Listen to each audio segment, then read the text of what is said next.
నమస్కారం, నా పేరు దివ్య. వార్తల్లో ముందుగా ముఖ్యాంశాలు.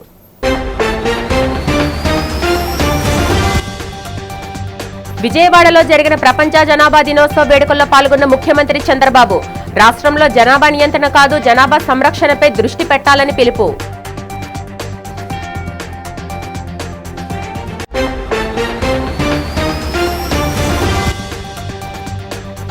సింహాచలం శ్రీ వరాహలక్ష్మి నృసింహస్వామిని దర్శించుకున్న హైకోర్టు న్యాయమూర్తి ఆలపాటి గిరిధర్ ఆలయ మర్యాదలతో స్వాగతం పలికి ప్రత్యేక పూజలు నిర్వహించిన ఆలయ అధికారులు, వేద పండితులు.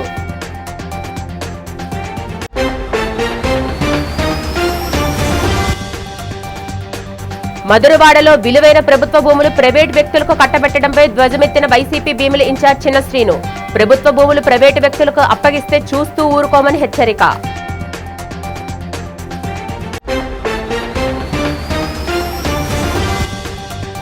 1/70 చట్టాన్ని రాష్ట్ర ప్రభుత్వం పటిష్టంగా అమలు చేయాలని డిమాండ్ చేసిన గిరిజన సంఘాల ఐక్య కార్యాచరణ సమితి.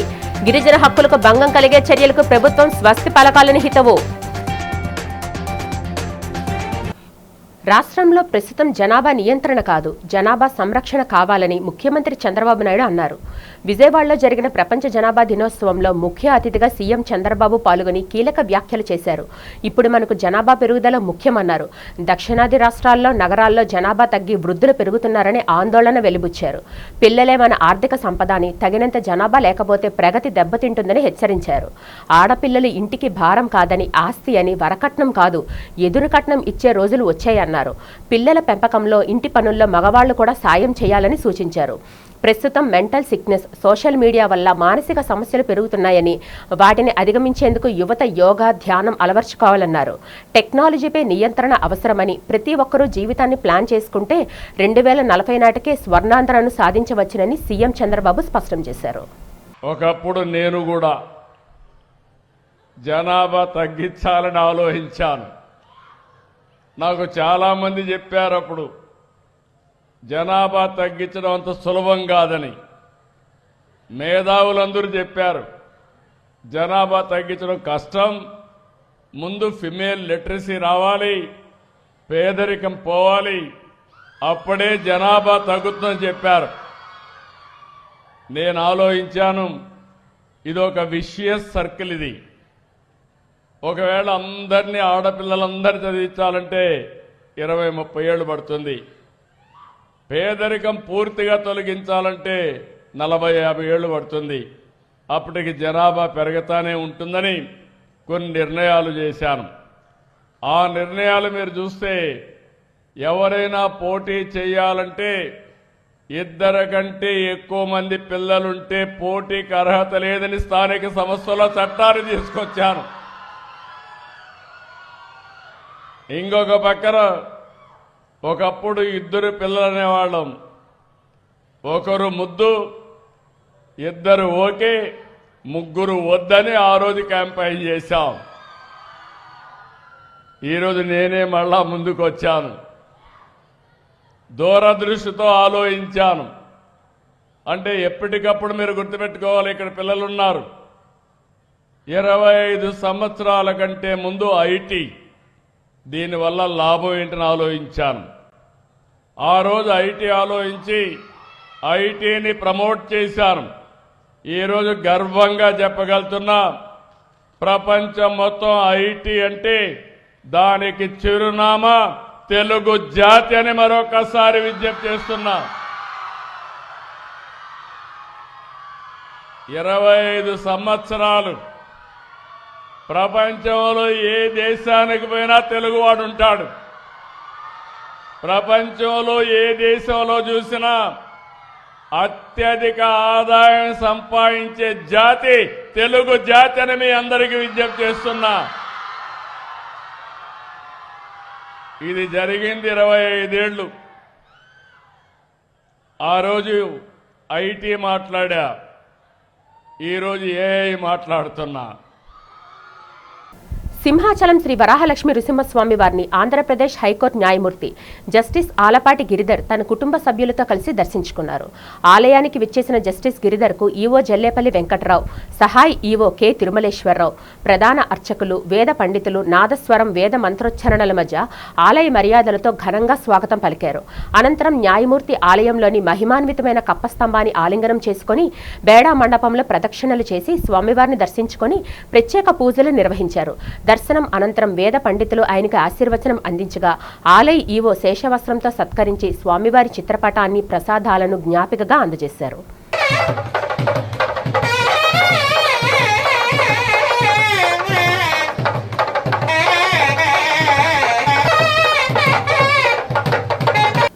గన్నవరం విమానాశ్రయంలో మాజీ సీఎం జగన్ను యూట్యూబర్ రావణ్ స్నేహితురాలు గగన కలిసి మద్దతు కోరడం, ఆ బాధ్యతలను వైకాపా నేత దేవినేని అవినాష్కు అప్పగించడం వెనుక రాష్ట్రంలో మత ఘర్షణలు సృష్టించే కుట్ర దాగి ఉందని పర్యాటక శాఖ మంత్రి కందుల దుర్గేష్ ఆరోపించారు. ఈ సందర్భంగా విజయవాడ క్యాంపు కార్యాలయంలో ఆయన మీడియాతో మాట్లాడారు. జోసెఫ్ రావణ్, జడ శ్రవణ్ కుమార్, నటుడు ప్రకాష్ రాజ్ ముసుగులు వేసుకుని వైకాపా ఏజెంట్లుగా పనిచేస్తున్నారని ధ్వజమెత్తారు. జగన్ ప్రభుత్వంపై పోరాటానికి 25 కోట్లు వెచ్చించానంటూ జడ శ్రవణ్ కుమార్ కు అంత డబ్బు ఎక్కడి నుంచి వచ్చిందో సమాధానం చెప్పాలని డిమాండ్ చేశారు. ఇటీవల ఏలూరులో నిర్వహించిన దళిత క్రైస్తవ శంఖారవం సభ కేవలం ఉప ముఖ్యమంత్రి పవన్ కళ్యాణ్ పై వ్యక్తిగత విమర్శలు చేయడానికే పరిమితమైందని, అక్కడ దళితులు, క్రైస్తవుల సంక్షేమం గురించి చర్చించకపోవడం వీరి కుట్రకు నిదర్శనమని మండిపడ్డారు. ఈ కుట్ర వెనుక ఉన్న అసలు సూత్రధారులను బయటకు తీసేందుకు పోలీసులు అంతర్జాతీయ నిధుల సహాయం కోణంలో లోతుగా విచారణ జరపాలని మంత్రి దుర్గేష్ డిమాండ్ చేశారు. రావణ్కి అత్యంత సన్నిహితమైనటువంటి గగన ఈరోజు జగన్మోహన్ రెడ్డి గారిని కలవటం, దాని మీద జగన్మోహన్ రెడ్డి గారు ఈ విషయంలో వారికి కావలసినటువంటి సహకారం అందించాల్సిందిగా దేవినేని అవినాష్ గారికి చెప్పడం, ఇవన్నీ చూస్తూ ఉంటే మనం ముందు నుంచి చెప్తున్న విధంగానే రావణ్ వెనక కానీ, జడా శ్రావణ్ వెనక కానీ, ప్రకాష్ రాజ్ వెనక కానీ ఉన్నది వైసీపీ అనేటువంటిది స్పష్టంగా కనబడుతూ ఉంది. దాంతోపాటు ఒక పక్కన క్రైస్తవుల్ని రెచ్చగొట్టి మత ఘర్షణలు సృష్టించాలనేటువంటి ఆలోచనతో రావణ్ కానీ, జడా శ్రావణ్ కానీ పనిచేస్తున్నారు అనేటువంటిది స్పష్టంగా కనబడుతూ ఉంది. మీరు ఏలూరు సభ చూసుకున్నట్లయితే దళిత క్రిస్టియన్లకు సంబంధించినటువంటి హక్కుల గురించి పెట్టినటువంటి సభలో ఎవరైనా అంశం మీద మాట్లాడారా? అందరూ కూడా మాట్లాడిన వక్తలందరూ కూడా కేవలం పవన్ కళ్యాణ్ గారిని వ్యక్తిగతంగా విమర్శించడానికి ఆ సభను ఉపయోగించుకున్నారు. దీన్ని బట్టి మనకు స్పష్టంగా తెలుస్తున్నది ఏంటంటే పవన్ కళ్యాణ్ గారి యొక్క బలాన్ని కించపరచాలనేటువంటిది, బలహీనపరచాలనేటువంటి ఆలోచనతో వారు చేసినటువంటి ప్రయత్నంగా మనకు స్పష్టంగా కనబడుతుంది. ఆక్వా రైతులను చంద్రబాబు ప్రభుత్వం ఘోరంగా మోసం చేసిందని వైఎస్ఆర్సీపీ నేత, మాజీ మంత్రి పేర్ని నాని తీవ్రస్థాయిలో మండిపడ్డారు. ఈ సందర్భంగా తాడేపల్లి వైసీపీ కార్యాలయంలో మీడియాతో మాట్లాడారు. ఫీడ్ ధరలను విపరీతంగా పెంచి ప్రభుత్వం రైతుల నడ్డి విరిచిందని ఆగ్రహం వ్యక్తం చేశారు. చంద్రబాబు రొయ్యల కంపెనీల మధ్య ఉన్న గూడుపుటానిని ఆక్వా రైతులు పసిగట్టారని, అందుకే వారు పోరాటానికి దిగారని పేర్కొన్నారు. రొయ్యల మేత తయారీదారులంతా చంద్రబాబుకు చందాదారులేనని ఆరోపించారు. ధరలు పెంచే ప్రసక్తి లేదని మంత్రి అచ్చెన్నాయుడు కబుర్లు చెప్పారని, తీరా కేజీకి 12 రూపాయలు పెంచి కేవలం 2 రూపాయలు తగ్గించారని దుయ్యబట్టారు. కష్టాల్లో ఉన్న రొయ్యల రైతులకు అండగా నిలిచేందుకు ఈ నెల 15వ తేదీన వైఎస్ జగన్మోహన్ రెడ్డి భీమవరం వెళ్తున్నట్లు పేర్ని నాని ప్రకటించారు. జగన్ పర్యటనకు హెలికాప్టర్ పర్మిషన్ లేదంటున్నారని, ఒకవేళ అనుమతి ఇవ్వకపోతే రొయ్యల రైతుల కోసం బెజవాడ నుంచి భీమవరానికి జగన్ రైలెక్కి వెళ్తారని స్పష్టం చేశారు. ఇప్పటి వరకు హద్దులు లేనటువంటి అప్పులు చేసుకుంటూ పోతున్నాం కదా, దాన్ని ఏమన్నా తగ్గించాలా? ఎలా తగ్గించాలి? అమరావతి రాష్ట్రానికి గుదిబండగా మారుతుంది కదా, దాన్ని, ఆ భారాన్ని ఎలా తగ్గించుకోవాలి? అమరావతిలో ఇంతవరకు రైతులకు ప్లాట్లు చూపించలేదు కదా. నారా చంద్రబాబు నాయుడు గారు, మంత్రి నారాయణ గారు గబగబా ఇళ్లు కట్టుకుంటున్నారు. స్థలాలు ఇచ్చిన రైతులకు మాత్రం ప్లాటులో రేకులు షెడ్డు కూడా వేసుకోలేనటువంటి పరిస్థితులు ఉన్నాయి. వీటిని ఎలా బాగు చేద్దాం, ఎలా రిజాల్వ్ చేద్దాం. దేశంలోనే ప్రసిద్ధిగాంచిన ప్రముఖ పుణ్యక్షేత్రం సింహాచలం శ్రీ వరాహలక్ష్మి నృసింహస్వామి వారిని ఒడిశా రాష్ట్ర మత్స్య పశు సంవర్ధక ఎంఎస్ మరియు ఎంఈ శాఖ మంత్రి గోకులానంద మల్లిక్ భక్తి శ్రద్ధలతో దర్శించుకున్నారు. ఆలయానికి విచ్చేసిన మంత్రికి ఈవో జల్లేపల్లి వెంకట్రావు ఘనంగా స్వాగతం పలికారు. మంత్రి గోకులానంద్ మల్లిక్ ముందుగా ఆలయంలోని అత్యంత మహిమాన్వితమైన కప్పస్తంభాన్ని ఆలింగనం చేసుకుని అనంతరం స్వామివారిని దర్శించుకొని ప్రత్యేక పూజలు నిర్వహించారు. దర్శనం అనంతరం వేద పండితులు ఆయనకు వేద ఆశీర్వచనం అందజేయగా ఆలయ ఈవో శేషవస్త్రంతో సత్కరించి స్వామివారి ప్రసాదాలను జ్ఞాపికగా చిత్రపటాన్ని మంత్రికి అందజేశారు.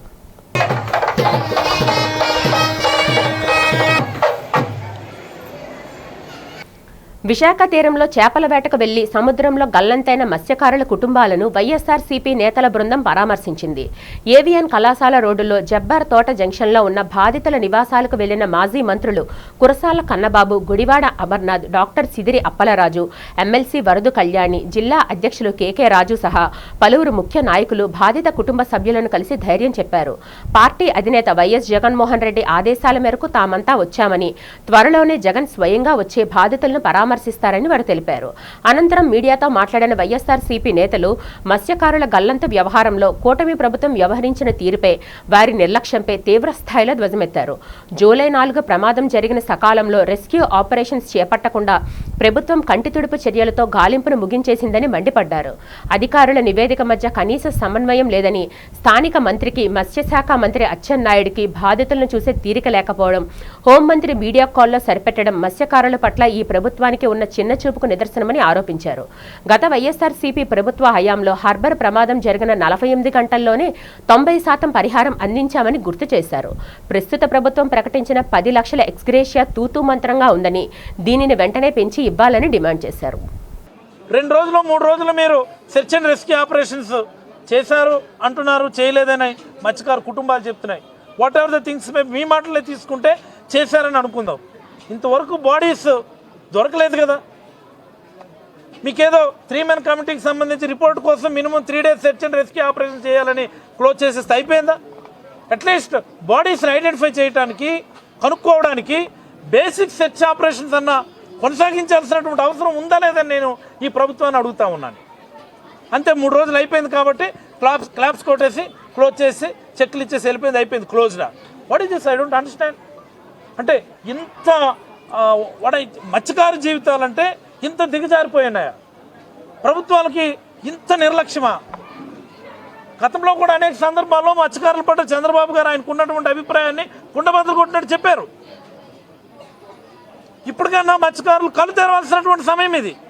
గతంలోనే అన్నారు, ఈయన ప్రత్యక్ష సాక్షి గణేష్ కుమార్ గారు, నోరు తెరిస్తే తోలు తీస్తాం, తొక్కు తీస్తామని చెప్పి ఇదే మత్స్యకారులు అన్నటువంటి సందర్భం. ఈరోజు మత్స్యశాఖ మంత్రిగా ఉన్నటువంటి వ్యక్తి, మేబీ మత్స్యకారుడు అవ్వచ్చు, కాకపోవచ్చు, అచ్చెన్నాయుడు గారు రావాల్సిన బాధ్యత ఉంది కదా ఇక్కడికి. 4వ తేదీ సాయంత్రం ఈ సంఘటన జరిగిన ఆ రోజు రాత్రిలోపే అధికారులకి, ప్రభుత్వానికి సమాచారం అందినా కూడా సహాయక చర్యలు లేట్ అయిన పరిస్థితి స్పష్టంగా కనిపిస్తూ ఉంది. ఇక్కడ మత్స్యకారు కుటుంబాలు చెప్పిన దాని ప్రకారం ఇలాంటి ప్రమాదాలు జరిగినప్పుడు తొలి కొన్ని గంటల్లో గనుక సహాయక చర్యలు ప్రారంభమైతే వాళ్ళందరూ దొరికే ఛాన్సెస్ ఎక్కువ ఉంటాయి, టైం గడిచే కొలిది ఆ ఛాన్సెస్ తగ్గిపోతాయి అనేసి కుటుంబ సభ్యులు చెప్తూ ఉన్నారు. ప్రభుత్వం ఇంత నిర్లక్ష్యంగా ఉండడం మనం చూస్తూ ఉన్నాం. రాష్ట్రంలో కులాలు, మతాల మధ్య వైసీపీ విద్వేషాలు రెచ్చగొడుతుందని జనసేన ఎమ్మెల్యే వంశీకృష్ణ శ్రీనివాస్ ఆరోపించారు. ఈ సందర్భంగా విశాఖ జనసేన కార్యాలయంలో జరిగిన మీడియా సమావేశంలో ఆయన మాట్లాడారు. నిన్నటి రౌండ్ టేబుల్ సమావేశమే వైసీపీ కుట్రలకు నిదర్శనమన్నారు. రావణ్, శ్రావణ్, ప్రకాష్ రాజుల వెనుక తాడేపల్లి ప్యాలెస్ ముడుపులు ఉన్నాయని, హిందుత్వంపై జరుగుతున్న కుట్రలపై విచారణ జరిపి ప్రకాష్ రాజును టాలీవుడ్ బ్యాన్ చేయాలని డిమాండ్ చేశారు. ఎప్పటికైనా రాముడే గెలుస్తాడనే విషయాన్ని అంబటి రాంబాబు గుర్తుంచుకోవాలన్నారు. జగన్ జాంబీరెడ్డిలా మారి అల్లర్లకు ప్రయత్నిస్తున్నారని, తీరు మార్చుకోకపోతే వైసీపీని ప్రజలు ఒక్క సీటుకే పరిమితం చేస్తారని హెచ్చరించారు. మాజీ పోలీస్ అధికారి ఏబీ వెంకటేశ్వరరావు వైసీపీతో కలవడంపై ఆంతర్యమేంటని ప్రశ్నించిన ఆయన, సిపిఐ నారాయణ వయసుకు తగ్గ జ్ఞానం లేకుండా మాట్లాడుతున్నారని మండిపడ్డారు. పవన్ కళ్యాణ్పై వ్యక్తిగత విమర్శలు మానుకోవాలని హితవు పలికారు. రాష్ట్రంలో వైఎస్ఆర్ కాంగ్రెస్ పార్టీ ఆధ్వర్యంలో మత ఘర్షణలు, కుల ఘర్షణలు పెట్టడానికి ప్రయత్నం జరుగుతూ ఉంది అని పదే పదే చెప్తూ ఉన్నాం. అది నిన్న విజయవాడలో జరిగినటువంటి రౌండ్ టేబుల్ సమావేశంలో పాల్గొన్న వ్యక్తుల్ని మాట్లాడినటువంటి విధానం చూస్తే ఖచ్చితంగా ఈ కుట్రలో మొదటి ముద్దాయి వైఎస్ఆర్ కాంగ్రెస్ పార్టీ అని స్పష్టంగా తెలుస్తూ ఉంది. భారతదేశం యొక్క సమగ్రత మీద, హిందూ మతం మీద, లేకపోతే వివిధ మతాల మీద, సనాతన ధర్మం మీద, మా ఉప ముఖ్యమంత్రి గారి మీద జరుగుతున్న దాడిలో మనం ఏదో రావణో లేకపోతే శ్రావణో లేకపోతే ఏదో ప్రకాశరాజు కాదు. ఇది తాడేపల్లి ప్యాలెస్ నుంచి జరుగుతున్నటువంటి కుట్ర అనే విషయం చాలా స్పష్టంగా నిన్న తెలిసిందనే విషయాన్ని కూడా మీకు తెలియజేస్తూ ఉన్నాం. ఆ రౌండ్ టేబుల్ సమావేశంలో పాల్గొన్న వ్యక్తులను చూస్తే చాలా క్లారిటీగా కూడా మనకి అది అర్థమవుతూ ఉంది. అంబటి రాంబాబు మాటలు విన్నారు మీరు. ఈ దేశంలో రావణుడే గెలవాలి, రావణుడే గెలుపు. భారతదేశంలో ఎప్పుడు కూడా అన్యాయం గెలవదు. మన చరిత్ర చెప్తూ ఉంది, శ్రీరాముడే గెలుస్తాడు, న్యాయమే గెలుస్తుంది, అన్యాయం ఎప్పుడు గెలవదన్న విషయాన్ని కూడా రాంబాబు గారు వైఎస్ఆర్ కాంగ్రెస్ పార్టీ గుర్తుపెట్టుకోవాలి. రావణుడు పాత్ర మీరు పోషిస్తున్నా రావణుడు గెలిచే పరిస్థితులు ఎప్పుడు కూడా రావన్న విషయం కూడా మీరు గుర్తుపెట్టుకోవాలన్న విషయాన్ని చాలా స్పష్టంగా తెలియజేస్తూ ఉన్నాం. ఆ మాటలను బట్టి మనకు అర్థమవుతుంది ఏంటంటే ఈ యొక్క రావణుడి వెనక, ఈ ప్రకాశరాజు వెనక, ఈ శ్రావణి వెనక ఉన్నది వైఎస్ఆర్ కాంగ్రెస్ పార్టీ అన్న విషయం చాలా స్పష్టంగా తెలుస్తూ ఉంది. ఈ జగన్మోహన్ రెడ్డి కాస్త జాంబిరెడ్డిగా మారి జనాల మధ్యలో చిచ్చుపెట్టడానికి తయారయ్యారు అన్నట్టుగా చాలా క్లియర్గా తెలిసిపోతూ ఉంది. మధురవాడలో విలువైన ప్రభుత్వ భూములను ప్రైవేటు వ్యక్తులకు కట్టబెట్టే కుట్రలను సహించేది లేదని భీమిలి నియోజకవర్గ వైసీపీ సమన్వయకర్త విజయనగరం జడ్పీ చైర్మన్ మజ్జి శ్రీనివాసరావు హెచ్చరించారు. మధురవాడలో వివాదాస్పదంగా మారిన ప్రభుత్వ స్థలాన్ని పరిశీలించిన అనంతరం ఆయన విలేకరుల సమావేశంలో మాట్లాడారు. గతంలో ప్రజల అవసరాల కోసం ఇక్కడ ఉన్న పోలీస్ స్టేషన్, ప్రభుత్వ గ్రంథాలయం భవనాలను కూల్చివేసి ఈ స్థలాన్ని ప్రైవేటు పరం చేసే ప్రయత్నాలపై స్థానికులు తీవ్ర ఆందోళన వ్యక్తం చేస్తున్నారని చిన్నశ్రీను పేర్కొన్నారు. ప్రజా ఆస్తులను కాపాడాల్సిన ప్రభుత్వమే ఇలా ప్రైవేటు వ్యక్తులకు అప్పగించడం దురదృష్టకరమన్నారు. ఈ భూముల కేటాయింపుపై ప్రభుత్వం పూర్తి వివరాలను ప్రజల ముందు ఉంచి పారదర్శకంగా వ్యవహరించాలని డిమాండ్ చేశారు. ప్రజా ఆస్తుల పరిరక్షణ కోసం అవసరమైతే ప్రజలతో కలిసి పెద్ద ఎత్తున ఉద్యమిస్తామని స్పష్టం చేశారు. ఈ కార్యక్రమంలో YCP state executive council member Pothina Hanumantharao, ward అధ్యక్షులు పోతిన ప్రసాద్, పోతిన శ్రీను, పొలిరెడ్డి మరియు ఇతర ముఖ్య నాయకులు, కార్యకర్తలు పాల్గొన్నారు. అది ఆ రోజు ఇచ్చారు అనుకునేటప్పుడు ఆ రోజు ఆ పార్టీ ఎక్కడైనా ప్రయోజనాలు భంగం కలిగితే, నేను ఇప్పుడు ఎవరిని పెట్టుకున్నాను నా పక్క ఈ కాలనీ వాసులు ఉన్నారు, నేనే మా పార్టీ నాయకులు పెట్టుకొని నేనేమి ఇవాళ పత్రికా సమావేశం ఏర్పాటు చేసి ప్రజలకు చెప్పలేదే. ఆనాడు కూడా ఒకవేళ ఏమైనా అక్కడున్న పరిస్థితులు బట్టి ఇబ్బంది వస్తున్నాయి. అందుకే ఏం చెప్పాను, ప్రభుత్వం ఆదాయం పెంచుకోవడంలో మార్గం లేదు, అనేక రకాల మార్గాలు ఉన్నాయి ప్రభుత్వం ఆదాయం చేసుకోవడానికి. ప్రభుత్వానికి ఆదాయం కావాలనుకునేటప్పుడు ఇంకా చాలా అవకాశాలు ఉంటాయి ప్రభుత్వానికి. కేవలం కాలనీ ప్రయోజనాల కోసం, కాలనీ వాసుల కోసం కేటాయించబడిన స్థలాన్ని మీరు ఆక్షన్ వేయడం తప్పు అని చెప్తున్నాను. ఒకవేళ మీరు ఎయిదలుచుకున్నా, మీరు ఆదాయం పెంచుకుంటే కాలనీ వాసులు మాట్లాడి వాళ్ళకి ప్రత్యేకమైన మార్గం చూపించి ఒప్పించి ఈ ప్రాంత అభివృద్ధి కాలనీ వాసుల అభివృద్ధి కోసం మీరు పాటుపడాలని ప్రభుత్వం సూచన చేస్తాం. మేమేమి ప్రభుత్వాన్ని ఆదాయం పెంచడానికి మేమేమి వ్యతిరేకం కాదు, కానీ చౌకాలు ఆక్షన్ వేశారు. ఆక్షన్ వేస్తే ఈ ప్రక్రియ కాదు కదా సార్. అందులో బిల్డింగ్ కట్టారు, ఆ బిల్డింగ్ ఎవరిది? Government property. గవర్నమెంట్ ప్రాపర్టీతో మీరు ఆక్షన్ వేసారా? ప్రాపర్టీతో ఆక్షన్ వేసినప్పుడు ప్రాపర్టీ వాల్యూస్ని కూడా మీరు ఆక్షన్లో ఇంక్లూడ్ చేశారా? అవన్నీ చెప్పండి. లేదు ప్రాపర్టీ డిస్మాంటిల్ చేశారనుకో, డిస్మాంటిల్ చేసేటప్పుడు మీ గవర్నమెంట్ ప్రాపర్టీని డిస్మాంటిల్ చేస్తున్నప్పుడు మీరు దాని తగ్గ పర్మిషన్ తీసుకోండి. పర్మిషన్ తీసుకొని పబ్లిక్ డొమైన్లో చెప్పి చెప్పండి. రాత్రి 2 గంటలప్పుడు డిస్మాంటిల్ చేసిన అవసరం వచ్చింది. 1/70 చట్టాన్ని రాష్ట్ర ప్రభుత్వం పటిష్టంగా అమలు చేయాలని గిరిజన నేతల ముక్త కంఠంతో డిమాండ్ చేశారు. గిరిజన సంఘాల ఐక్య కార్యాచరణ సమితి, అఖిల భారత గిరిజన ఉద్యోగుల సంఘాల ఐక్యవేదిక సంయుక్తంగా చర్చా వేదికను నిర్వహించాయి. ఎంబీపీ కాలనీలో గిరిజన భవన్లో ఆదివాసీల రాజ్యాంగ హక్కుల పరిరక్షణ అనే అంశంపై చర్చా వేదిక జరిగింది. ఈ చర్చా వేదికలో గిరిజన సంఘాల నేతలు మాట్లాడుతూ ఆదివాసీల హక్కులకు భంగం కలిగేలా ప్రభుత్వం చర్యలు చేపడితే సహించమని హెచ్చరించారు.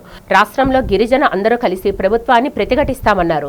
జీవో నెంబర్ 3కు ప్రత్యామ్నాయ చట్టం, జనాభా ధమాషా ప్రాతిపదికను శాసనసభ స్థానిక సంస్థల్లో ప్రాతినిధ్యం ఇవ్వాలన్నారు. గిరిజన హక్కులకు భంగం కలిగించే చర్యలకు ప్రభుత్వాలు స్వస్తి పలకాలన్నారు. ఇప్పటికే గిరిజన ప్రాంతాల్లో అనేక మంది గిరిజనులు ఇతర భూములు కొనుగోలు చేసి అనుభవిస్తున్నారని చెప్పారు. గిరిజన ప్రాంతాల్లోని భూములను ఆదివాసీలకే అనుభవించే హక్కు ఉందని గుర్తు చేశారు. ఈ కార్యక్రమంలో గిరిజన నేతలు కిల్లోయ్ రామచందర్, బి కృష్ణ, ఎన్ చిన్నప్పడు, శంకర్, ఆంజనేయులు తదితరులు పాల్గొన్నారు. ఆదివాసీ ఉద్యోగుల సంక్షేమ సంఘం తరపు నుంచి ఈ కార్యక్రమాన్ని మేము నిర్వహించడం జరుగుతూ ఉంది.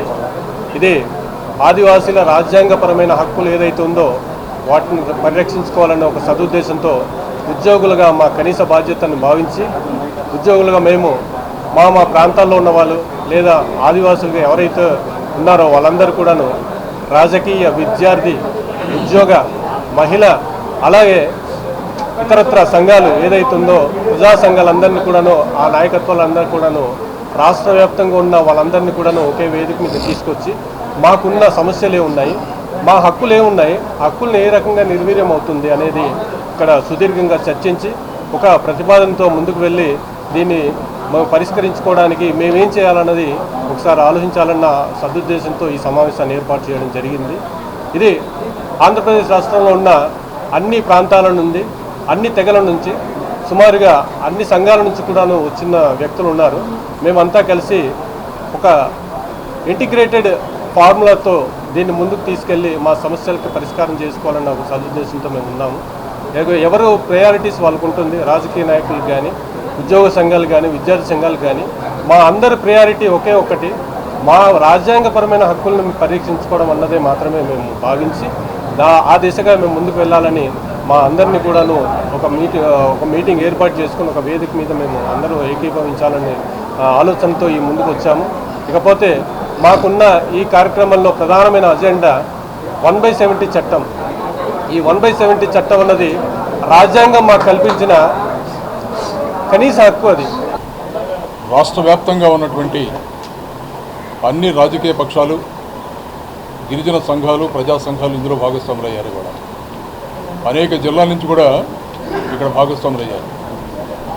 దీని ప్రధానమైనటువంటి ఉద్దేశం సభాధ్యక్షులు వారు చెప్పినట్లు 3 ప్రధాన అంశాల మీద ఇవాళ చర్చ జరుగుతుంది.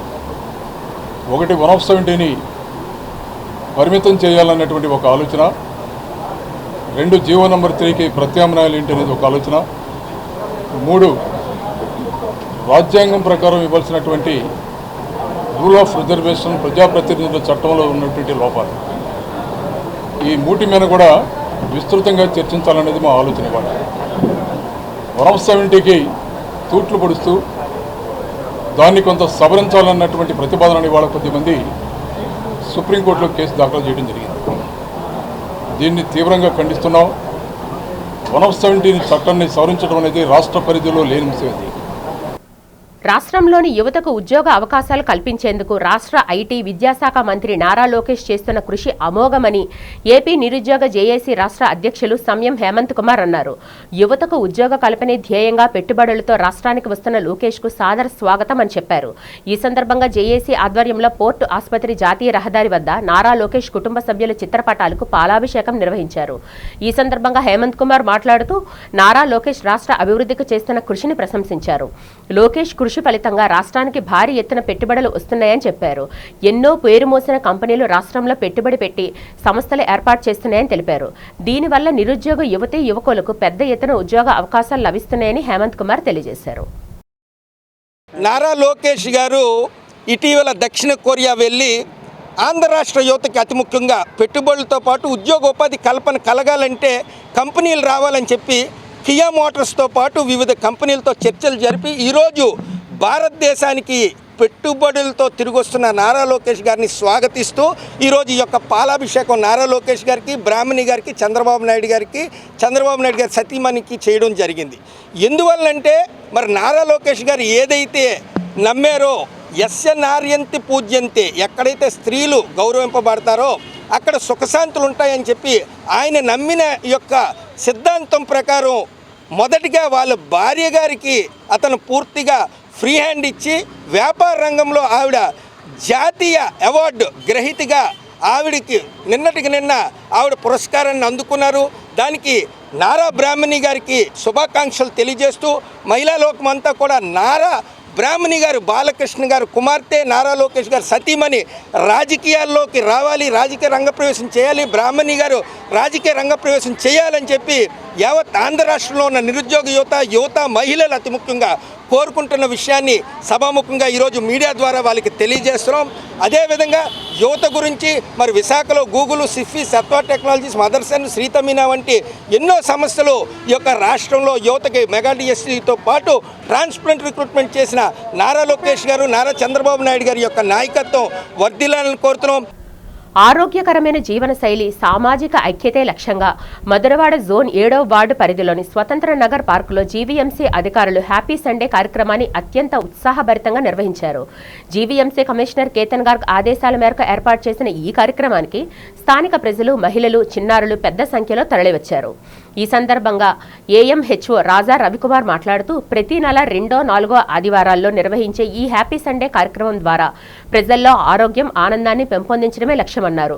శారీరక, మానసిక ఉల్లాసానికి ఈ వేదిక ఎంతో దోహదపడుతుందని పేర్కొన్నారు. ఇందులో భాగంగా యోగా, ధ్యానం, వాకింగ్, సైక్లింగ్ క్రీడలతో పాటు పిల్లలకు డ్రాయింగ్, కథల పోటీలు నిర్వహించారు. అలాగే మొక్కలు నాటడం, పరిశుభ్రత, పర్యావరణ పరిరక్షణపై స్థానికులకు ప్రత్యేక అవగాహన కల్పించారు. ఈ కార్యక్రమంలో GVMC sanitary SI Apparao, ward సచివాలయ కార్యదర్శి జానకి, జీవీఎంసీ సిబ్బంది, స్థానిక యువత, మహిళలు పాల్గొని కార్యక్రమాన్ని విజయవంతం చేశారు. గమనంలో ప్రతి ఒక్కరు కూడాను చాలా బిజీ అయిపోయారు. వ్యాపారం ఉన్నాయండి, ఉద్యోగం ఉన్నాయండి. ఉదయం నుంచి సాయంత్రం వరకు కూడా, రాత్రి వరకు మన యొక్క కార్యక్రమాలు నిర్వహించి ఇంట్లో ఉన్న ఫ్యామిలీ కానీ, పిల్లలను కానీ, ఇంట్లో ఉన్న పెద్దలు, వృద్ధులు కానీ వాళ్ళని ఎవరిని కూడా పట్టించుకోకుండా మనం మెకానికల్ లాగా మనం మెషిన్ ఎలా పనిచేస్తుందో ఆ విధంగా పనిచేయడం వల్ల మనకి సంబంధాలని చాలా వరకు దూరం అవుతున్నాయి. అలాంటి సంబంధాలని మనం ఎప్పటికప్పుడు గుర్తు చేసే పరిస్థితి ప్రభుత్వం వారు ఈ కార్యక్రమాన్ని నిర్వహించడం జరుగుతుంది. గుర్తు చేసే ఉద్దేశంతోనే ఈ కార్యక్రమాన్ని నిర్వహించడం జరుగుతుందండి. ముఖ్యంగా మన ఈరోజు ఆదివారం మన పిల్లలతో కొంత సమయంగా మనం గడపాలి. అలాగే వాళ్ళ అభిరుచులు ఏంటి, వాళ్ళు దేంట్లో టాలెంట్గా ఉన్నారు, ఏ విధంగా వాళ్ళు మనం సపోర్ట్ చేస్తే ముందుకెళ్తారు, ఆ విధంగా వాళ్ళని కొద్దిసేపు మాట్లాడితే మనం కూడా వాళ్ళకి వాళ్ళ ద్వారా అభిరుచులను తెలుసుకున్నట్లయితే మనం కూడా ముందుకు ప్రోత్సహించి సింహాచలం శ్రీ వరహాలక్ష్మి నృసింహస్వామివారి దేవస్థానంలో ఆధ్యాత్మిక భక్తి పారవస్యంతో నిర్వహించిన ఆర్ట్ ఆఫ్ లివింగ్ బృందం సత్సంగ భక్తులను భక్తి రసంలో ముంచెత్తింది. దేవస్థానం కార్యనిర్వహణ అధికారి జల్లేపల్లి వెంకట్రావు ఆధ్వర్యంలో కొండపై నూతనంగా నిర్మించిన ఎంపీ థియేటర్లో ఈ కార్యక్రమం అత్యంత వైభవంగా జరిగింది. విఠల విఠల పాండురంగ అనే నామ సంకీర్తనలతో ఎంపీ థియేటర్ ఆధ్యాత్మిక వాతావరణాన్ని సంతరించుకుంది. చిన్న పెద్ద అనే తేడా లేకుండా భక్తులు భగవన్నామ స్మరణలో లీనమై భజనలు చేస్తూ హరినామ సంకీర్తనలకు అనుగుణంగా ఆనందోత్సాహాలతో నాట్యం చేశారు. భక్తుల హృదయాల్లో భక్తి, ఆధ్యాత్మిక చైతన్యాన్ని నింపిన ఈ సత్సంగం అందరినీ విశేషంగా ఆకట్టుకుంది. ఈ సందర్భంగా భగవన్నామ సంకీర్తన, భజనలు, ఆధ్యాత్మిక సందేశాలతో భక్తులను భక్తి మార్గంలో నడిపిస్తూ నామస్మరణ మహిమను ది ఆర్ట్ ఆఫ్ లివింగ్ బృందం చక్కగా వివరించింది. కార్యక్రమంలో పాల్గొన్న భక్తులు స్వామివారిని స్మరిస్తూ పరవశించిపోయారు. వార్తలు ముగించే ముందు ముఖ్యాంశాలు మరొకసారి చూద్దాం.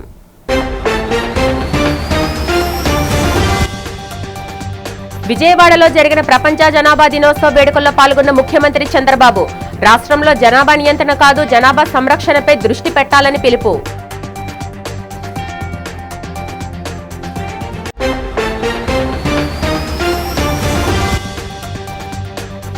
సింహాచలం శ్రీ వరాహలక్ష్మి నృసింహస్వామిని దర్శించుకున్న హైకోర్టు న్యాయమూర్తి ఆలపాటి గిరిధర్ ఆలయ మర్యాదలతో స్వాగతం పలికి ప్రత్యేక పూజలు నిర్వహించిన ఆలయ అధికారులు, వేద పండితులు.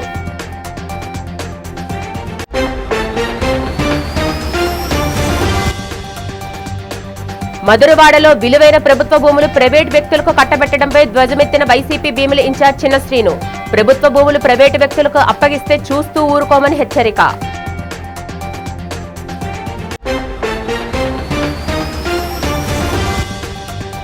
ఒకటి బై 70 చట్టాన్ని రాష్ట్ర ప్రభుత్వం పటిష్టంగా అమలు చేయాలని డిమాండ్ చేసిన గిరిజన సంఘాల ఐక్య కార్యాచరణ సమితి. గిరిజన హక్కులకు భంగం కలిగే చర్యలకు ప్రభుత్వం స్వస్తి పలకాలని హితవు. ఈ వార్తలు ఇంతటితో సమాప్తం. నమస్కారం.